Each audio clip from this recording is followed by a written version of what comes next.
Just as I thought this, the man saw the number on our door and ran quickly across the street. We heard a loud knock at the front door, a deep voice downstairs, and heavy steps coming up the stairs. "For Mr. Sherlock Holmes," the man said. He walked into the room and gave my friend the letter. This was my chance to show Holmes that he was not always right. He did not expect me to check his guess. "Excuse me, young man," I said in a very polite voice. "What is your job?" "I am a messenger, sir," he said in a rough voice. "My uniform is being repaired." "And what was your old job?" I asked, looking at Holmes with a small smile. "It was a sergeant in the Royal Marines, sir. No reply for the letter? Goodbye, sir." He put his heels together, gave a military salute, and left the room. I must admit, I was very surprised. This was real proof that Holmes' ideas worked in real life. My respect for his smart brain grew a lot. However, I still wondered if it was a trick. Maybe he planned the whole thing before to amaze me, though I did not know why he would do that. When I looked at him, he finished reading the letter. His eyes looked blank and empty, which showed he was thinking deeply. "How did you guess that?" I asked. "Guess what?" he asked in an annoyed voice. "Why, that he was a retired Navy soldier." "I do not have time for small things," he said quickly. Then he smiled and said, "Sorry for being rude. You broke my thoughts, but that is okay." "So you really could not see that he was a Navy soldier?" "No, I couldn't." "It was easier to know it than to explain it. If someone asks you to prove that 2 + 2 is 4, it is hard to explain, but you still know it is true. Even from across the street, I saw a big blue anchor tattoo on the back of his hand. That means he worked at sea. He also walked like a soldier and had neat military side whiskers. So he was a soldier from the sea. He also looked important and used to giving orders. You surely saw how he held his head and swung his walking stick. He was a steady, serious, middle-aged man. All these facts made me believe he was a sergeant. "Wonderful!" I shouted. "It is simple," Holmes said, but I think he was happy that I was surprised and liked his work. "I said before that there are no criminals. It looks like I was wrong. Look at this." He threw me the note that the messenger brought. "Oh," I cried as I read it. "This is terrible." "It seems unusual," he said quietly. "Can you read it to me out loud?" This is the letter I read to him. "Dear Mr. Sherlock Holmes, something bad happened last night at 3 Lauriston Gardens near Brixton Road. Our police officer on the street saw a light there around 2 o'clock in the morning. The house was empty, so he thought something was wrong. He found the door open. In the front room, which had no furniture, he found the body of a well-dressed gentleman. The man had cards in his pocket with the name Enoch J. Drebber, Cleveland, Ohio, USA. No money was stolen, and we do not know how he died. There is blood in the room, but the man has no wounds on his body. We do not know how he got into the empty house. The whole thing is a big puzzle. If you can come to the house before 12 o'clock, you will find me there. I have left everything exactly as it was. If you cannot come, I will give you more details later, and I would be very happy to hear your opinion. Yours truly, Tobias Gregson." "Gregson is the smartest police detective at Scotland Yard," my friend said. "He and Lestrade are the best of a bad group. They are both fast and hard-working, but they only follow old rules. They also hate each other and are very jealous. This case will be funny if they both try to solve it." I was amazed that he could talk so calmly. "We must not lose a minute," I cried. "Should I go and call a taxi for you?" "I am not sure if I want to go," Holmes said. "I am the laziest man alive when I don't feel like working, though I can be very fast and energetic at other times. But this is exactly the kind of case you wanted. My dear friend, why should I care? If I solve the whole mystery, Gregson and Lestrade will get all the praise from the public. That happens because I am not an official police officer. But he's asking for your help. Yes, he knows I am better than him, but he would never tell anyone else. However, we might as well go and look. I will solve it by myself. At least I can laugh at them. Come on." He put on his coat quickly. He became very active and full of energy. "Get your hat," he said. "Do you want me to come with you?" "Yes, if you are not busy." A minute later, we were both in a horse-drawn taxi, driving very fast toward Brixton Road.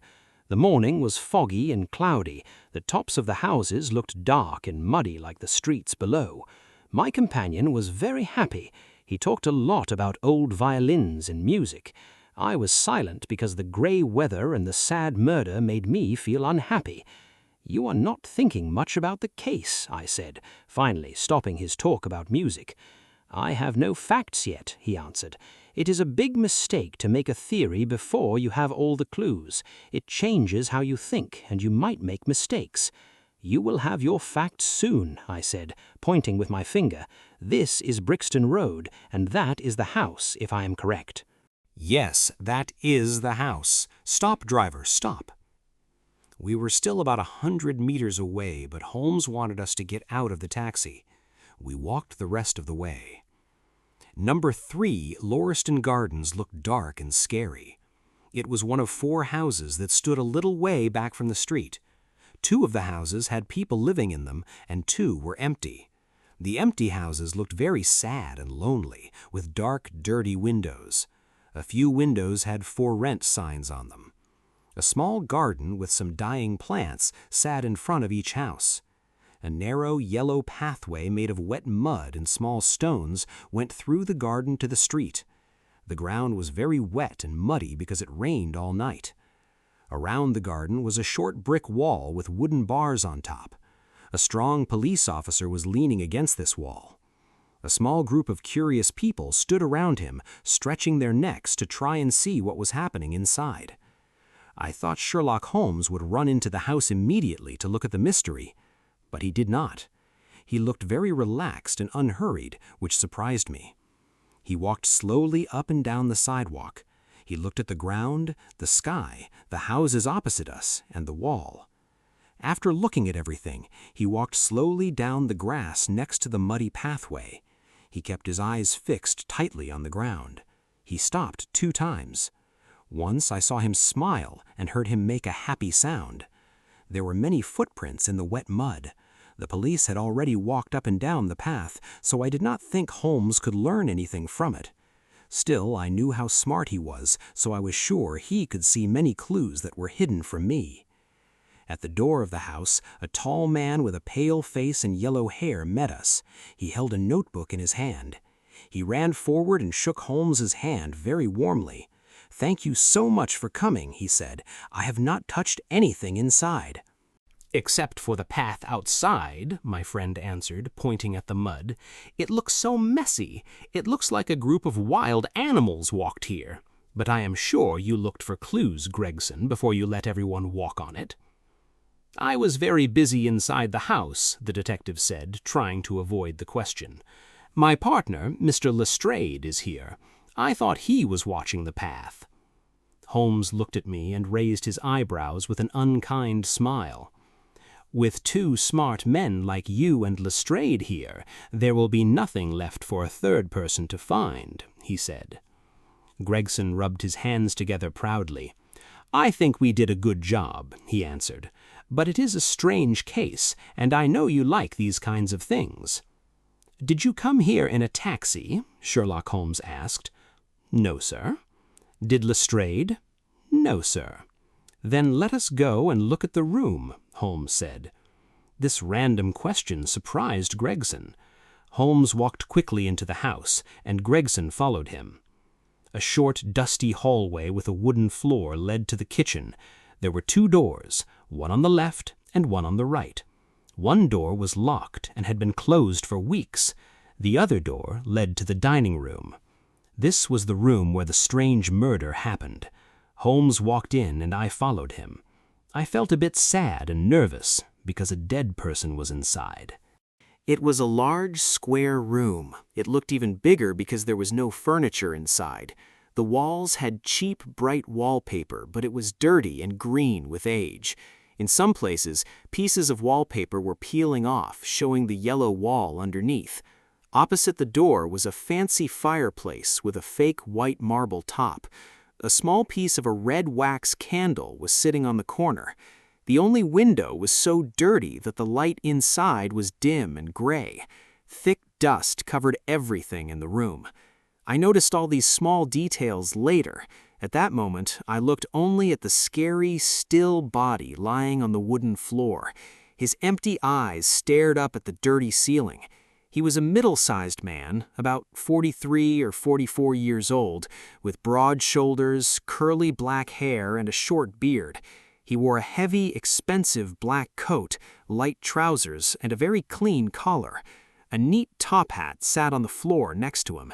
His hands were closed tight into fists, and his legs were twisted together. It looked like he fought hard before he died.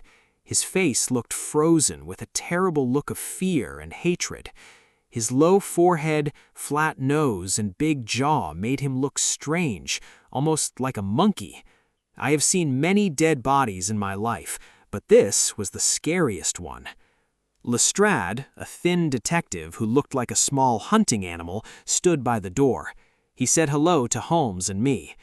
"This case will cause a big sensation," Lestrade said. "It is the strangest thing I have ever seen, and I have a lot of experience." "Are there any clues?" asked Gregson. "None at all," Lestrade replied. Sherlock Holmes walked to the body. He knelt down and looked at it very carefully. "Are you sure he has no wounds?" he asked, pointing to the many drops of blood around the man. "We are completely sure," both detectives said. Then, of course, this blood belongs to a second person, probably the killer if it was a murder, Holmes said. This is just like a case from the year 1834 in the Netherlands. Do you remember that case, Gregson? No, sir. You should read about it. History always repeats itself. While he talked, Holmes used his fast fingers to feel the body, unbutton the clothes, and look closely at everything. Finally, he smelled the dead man's lips and looked at the bottom of his leather boots. "Has anyone moved him?" Holmes asked. "Only a little bit so he could examine him," they said. "You can take him to the hospital room for dead bodies now," Holmes said. "There is nothing more to learn here." Gregson called 4 men with a stretcher. They came in and lifted the dead man. As they lifted him, a ring fell onto the floor and rolled across the room. Lestrade picked it up quickly and stared at it, confused. "A woman has been here," Lestrade shouted. "It is a woman's wedding ring." He held the plain gold ring on his hand. We all walked closer to look at it. It was clearly a wedding ring. "This makes the case harder," Gregson said. "Are you sure it does not make the case easier?" Holmes asked. "Staring at it will not help us. What did you find in his pockets?" "We have everything here on the stairs," Gregson said, pointing to a small pile of things.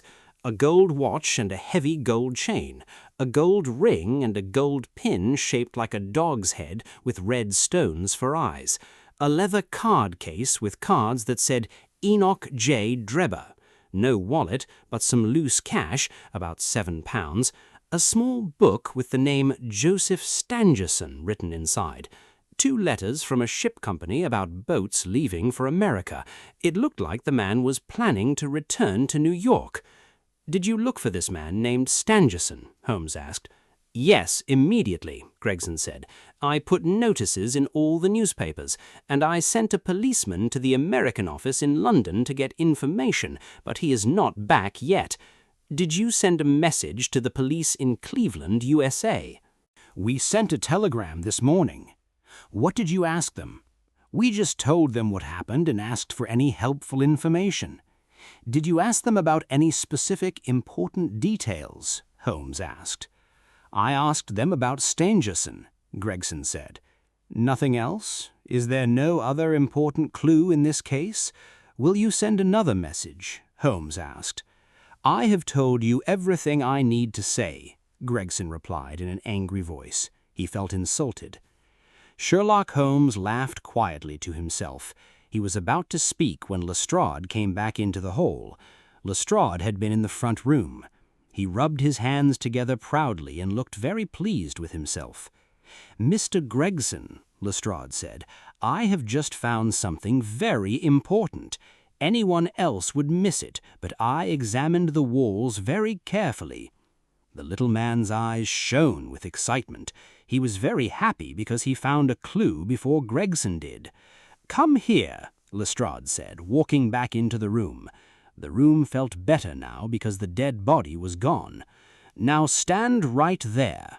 He struck a match against his boot to light it, and he held it up near the wall. "Look at that," he said proudly. As I mentioned before, the wallpaper was torn. In this corner, a large piece had peeled off, showing a bare yellow square of the wall. Across this space, someone had written a single word in blood-red letters, "Rotch." "What do you think of that?" the detective asked, acting like a showman showing a trick. "Everyone missed this because it is in the darkest corner of the room. The killer wrote it with their own blood. Look at the wet line where the blood ran down the wall. This proves that the man did not kill himself. Why did the killer choose this corner? Because of that candle on the fireplace. When the candle was burning, this corner was actually the brightest part of the wall." "And what does this word mean now that you've found it?" Gregson asked in an unimpressed voice. "Mean?" Lestrade said. "It means the writer was trying to write the woman's name, Rachel, but someone disturbed the killer before they could finish the last letter. Mark my words, when we solve this case, you will find a woman named Rachel. You can laugh if you want to, Mr. Sherlock Holmes. You may be very smart, but an experienced police detective is still the best." "I am very sorry," Holmes said. He had made Lestrade angry because he suddenly laughed out loud. "You get all the credit for being the first to find this, and it clearly looks like it was written by the killer. I have not examined the room yet, but with your permission I will do it now." Holmes took a tape measure and a large round magnifying glass out of his pocket. With these tools he moved quietly around the room. Sometimes he stopped, sometimes he knelt down, and once he lay completely flat on his stomach on the floor. He was so busy with his work that he forgot about us. He talked to himself under his breath the whole time, making little sounds like whistles and cries of hope. Watching him reminded me of a hunting dog looking for a lost smell in the woods. For more than 20 minutes he continued his search. He carefully measured the distance between marks on the floor that I could not see at all. He also measured parts of the wall. In one place, he carefully collected a small pile of gray dust from the floor and put it inside an envelope. Finally, he used his magnifying glass to look at the word on the wall, studying every single letter very closely. When he finished, he put his tools back in his pocket. He looked satisfied. "People say that a genius is someone who works very hard at tiny details," Holmes said with a smile. "That is not a perfect definition, but it is true for detective work." Gregson and Lestrade watched Holmes' movements with curiosity, but they also thought his actions were a bit silly. They did not understand that every small thing Holmes did had a real practical purpose. I was just beginning to realize this myself. "What do you think about the case, sir?" both detectives asked him. "I should not help you," said my friend, Sherlock Holmes. "It is your case. You are doing a very good job, and I do not want to stop you." He sounded sarcastic. "Please tell me about your work," he continued. "I will help you if I can. But first, I want to speak to the police officer who found the body. What is his name, and where does he live?" Lestrade looked at his notebook. "John Rance," he said. "He is not working now. You can find him at 46 Audley Court, Kennington Park Gate." Holmes wrote down the address. "Come, doctor," he said to me, "let us go and see him." Then Holmes turned to the two detectives. "I can tell you something to help with this case," he said. "A man committed this murder. He was tall, over 6 feet. He had small feet for his size and wore wide, square-toed boots. He smoked a strong cigar. He came here in a taxi. The horse pulling the taxi had 1 new shoe and 3 old shoes. The killer probably had a red face and long fingernails. These are just a few clues, but they might help you." Lestrade and Gregson looked at each other. They smiled because they did not believe him. "If this man was murdered, how did he die?" one of them asked. "Poison," said Sherlock Holmes. He started to walk away. Then he stopped at the door. "One more thing, Lestrade," he said. "Rache is the German word for revenge. Do not waste your time looking for a woman named Rachel." He walked away and left the 2 men standing there with their mouths open in surprise. We left the house at 1 o'clock. Sherlock Holmes took me to the nearest post office and sent a long message. Then he called a taxi and we drove to the address from Lestrade. "It is always best to see things myself," Holmes said. "I already know what happened, but we can still learn more." "You surprise me, Holmes," I said. "Are you really sure about all those details?" "I am completely sure," he answered. "When we arrived, I saw taxi wheel marks in the mud. It did not rain for a week before last night, so the taxi must have been there during the night.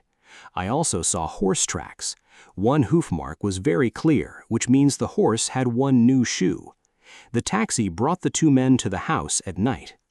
"That sounds simple," I said, "but how do you know the man's height?" "You can usually tell a man's height from the length of his steps," Holmes said. "I saw his steps in the mud outside and in the dust inside. Also, when people write on a wall, they write at the same level as their eyes. The writing was more than 6 feet high. It was very easy to guess."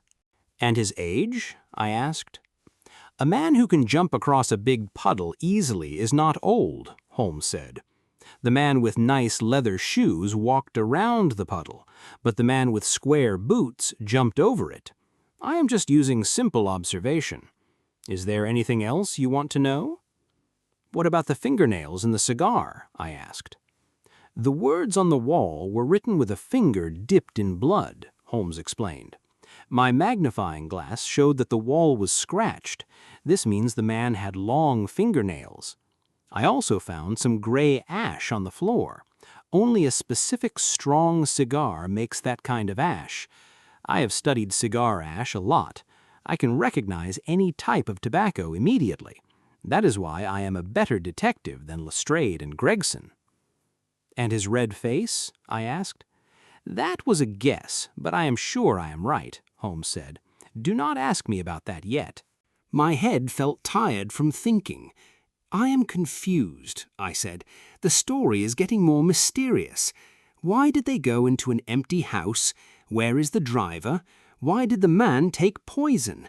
Where did the blood come from? There was no robbery, so why kill him? And why write the German word Rach?" Holmes smiled. "You ask good questions," he said. "Many things are still dark, but I know the main facts. The German word was just a trick to confuse the police.